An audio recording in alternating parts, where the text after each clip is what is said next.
এই বিল যদি কোনোভাবে পাস করাতে পারে, যত ঐতিহ্যময় পুরাতন জিনিস আছে সব প্রমোটিং করে কর্পোরেটদের হাতে তুলে দেবে। আজকে তো বছর বছর ধরে সবাই লুটে খাচ্ছে। আমার রাজ্যে কি ওয়াকফ লুটা হয়নি? এই হ্যাঁ কি না বলো? আমার রাজ্যেও লুটা হয়, পুরো দেশে লুটা হয়। যারাই ক্ষমতায় আছে তারাই মুসলমানের টাকাতে মজা করে, ওয়াকফকে নিজেদের আয়ত্ত করে নেবে।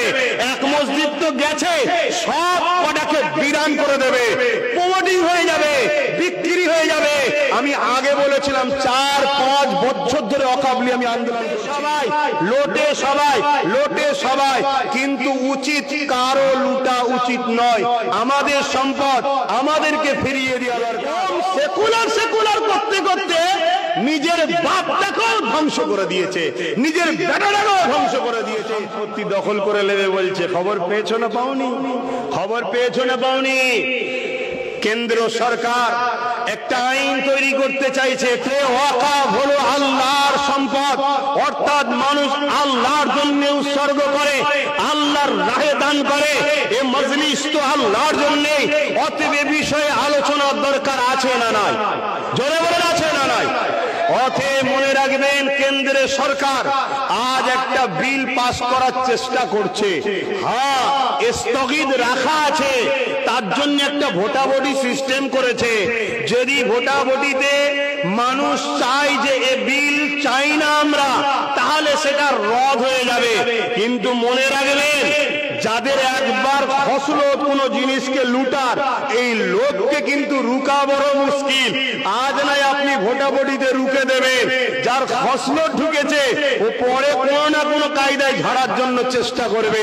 ওয়াকফ এটা হলো মুসলমানদের পরিচয়, মুসলমানদের নিশানি, মুসলমানদের পেহচান। কেন ওয়াকফের উপরে হাত দিতে যাচ্ছে? খুব ভালো করে শুনুন। ওয়াকফকে তো বছর বছর ধরে সবাই লুটে খাচ্ছে।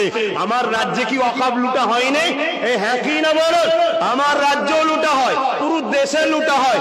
যারাই ক্ষমতায় আছে তারাই মুসলমানের টাকাতে মজা করে, আর আমাদেরকে সামান্য কিছু ভিক্ষা দেয়। আমরা ওই ভিক্ষা পেয়েই বড় খুশি, বড় বাহবা দিতে থাকি। এই তো খুব ভালো, খুব ভালো। লোটে সবাই, লোটে সবাই, লোটে সবাই। কিন্তু উচিত কারো লুটা উচিত নয়। আমাদের সম্পদ আমাদেরকে ফিরিয়ে দেওয়া দরকার। মুসলিম গরিব ছেলেদের পড়াশোনায় কাজে লাগবে, মুসলিম গরিব মেয়েদের চিকিৎসা, বিবাহ, পড়াশোনায় কাজে লাগবে। এটা মুসলমানদের ব্যক্তিগত সম্পদ, এখানে অন্য কারো হাত দিবার অধিকার নাই। কিন্তু দুর্ভাগ্য, দুর্ভাগ্য, পাওয়ারে বসিয়েছি তো ওদেরকে, ওরা কোনোদিন চাই না আমরা মালিক হই, সম্মানিত হই, ভিআইপি হই, ধনী হই। আমার ছেলে পড়াশোনা করে ডাক্তার হবে, জজ হবে, উকিল হবে, 50-60-1 কোটি টাকা খরচ করতে হবে, কোনোদিন চাই না। তাই ভিক্ষা দিয়ে বাকিটা লুটে লাই। কিন্তু আজকে কেন্দ্র সরকার একটা বিল করার চেষ্টা করছে। হঠাৎ করে বিলটা কেন করতে চাইছে? কখনো মাথায় ঢুকিয়েছেন? আরে যুগ যুগ ধরে তো করেই খাচ্ছে, ঝেড়েই খাচ্ছে, তো বিল কেন করছে? বিল করার পিছনে একটা কারণ আছে, আমার ক্ষুদ্র জ্ঞানে বলছি শোনেন, যেটা আজ পর্যন্ত কেউ আলোচনা এখনো করছে না। আমার ক্ষুদ্র জ্ঞানে বলছি কি, এই দেশে মুসলমানদের কোনো অবদান নাই এরকম বলা হচ্ছে না, হয়নি? এই আওয়াজ দিন, মুসলমান হাঁটো বলা ষড়যন্ত্র চলছে না চলে না?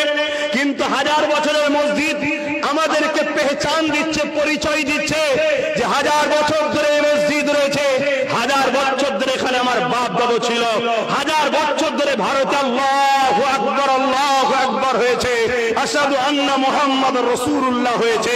তাই তুমি জুম্মায় জুম্মায় দুদিন এসে আমায় তাড়িয়ে দেবো বললে তো পারবে না, কারণ 1000 বছরের মসজিদ বলছে এ ভারত বাবাকারী নয়, এখানে সবার যেমন অধিকার আছে মুসলমানের অধিকার আছে, তার পেহচান 1000 বছরের মসজিদ, 1000 বছরের কবরস্থান, 1000 বছরের মাদ্রাসা।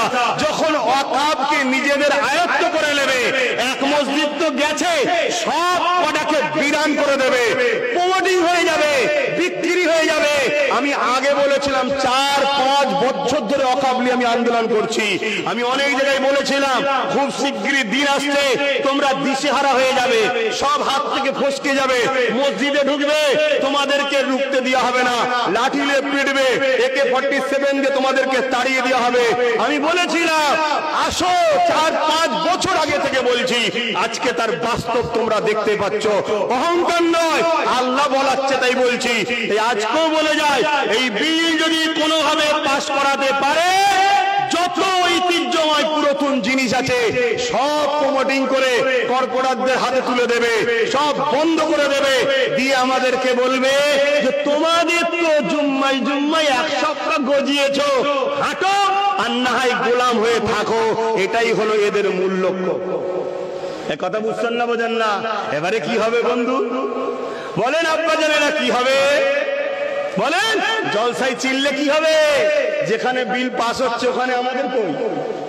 হ্যাঁ, বিল ছিঁড়ার লোক কই? একটা দুটো আছে তো, বাকি সব তো বাবা সেকুলার। এ কম সেকুলার সেকুলার করতে করতে নিজের বাপটাকেও ধ্বংস করে দিয়েছে, নিজের বেটাটাকেও ধ্বংস করে দিয়েছে। আরে সেকুলার কাকে বলে? নিজেকে আত্মহত্যা করার নাম সেকুলার নয়। সেকুলার হলো কারোর উপরে জুলুম নয়, আর নিজেরটাকেও কেড়ে নেবে ছেড়েও নয়। কথা আমাদের ঢুকছে না? ঢুকে না? অন্যায় অন্যায় সে যে কোনো জায়গা থেকেই হোক না কেন, এ চোখ কোনো অন্যায়ের দিকে তাকাতে পারে না, এ হাত কোনো অন্যায়কে সাপোর্ট করতে পারে না, সে রাজ্য কার উপরে হোক, অন্যায় অন্যায়। অতএব এতদিন সবাই খাচ্ছিল কিন্তু পুরো আত্মসাৎ করেনি। ও দেখছে আরে পুরো বিল করে কেড়ে নিয়ে সবকে মিলিন করে দে, নিশ্চিহ্ন করে দে, পেহচান পত্র রাখিস না কেন, ভোটার কার্ড, আধার কার্ড, প্যান কার্ড, বলবে এই ব্যাংক জালিয়াতি।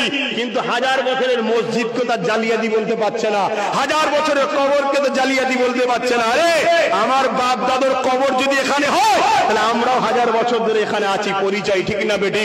তুমি জুম্মায় জুম্মায় কয়েক সপ্তাহ এসে আমায় তাড়াবে বলতে গেলে হয়, তখন একটা জনমত তৈরি হবে। তাহলে বলুন, এই ওয়াকফ বিলটা স্থগিত করা হচ্ছে, হোক, এটা আপনারা চান নাকি?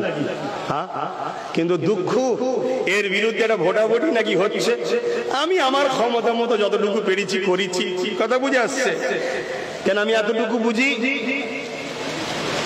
1 গিলাস খাক আর 1 পুকুর খাক, আমার ছেলের হক তুমি খাবে কেন? কথা বুঝছেন না, বোঝেন না? তারপরেও কিন্তু পশ্চিম বাংলা বড় পিছিয়ে ভোটাভুটিতে। অনেকে বলছে পশ্চিম বাংলা বড় পিছিয়ে। আরে পিছিয়ে কেন থাকবে না? পশ্চিম বাংলায় যারা রাস্তা দেখাবে তাদের মধ্যে থেকে 90% তো সব ভাড়াটিয়া বিক্রি হয়ে গেছে। বুঝতে পারছেন না? পারেননি? কি গো, পাচ্ছেন না? পারেননি? পাথে বাপ আমার কথা কি নজরে লিখছেন জানি না। আল্লাহ না করুক, আল্লাহ না করুক, আল্লাহ না করুক, যদি এই বিলটা পাশ করিয়ে নিতে পারে, ভারতবর্ষে ইসলাম ও মুসলমানের কোনো অস্তিত্ব থাকবে না। আমি আজকে এটাও বলে গেলাম। কথা কিছু মাথায় ঢুকছে? তোমাদেরকে ওই ভাড়াটিয়া হিসাবে থাকতে হবে। এবার দেখো বিল রুখবে না হয়ে যাবে, সব ভাবো।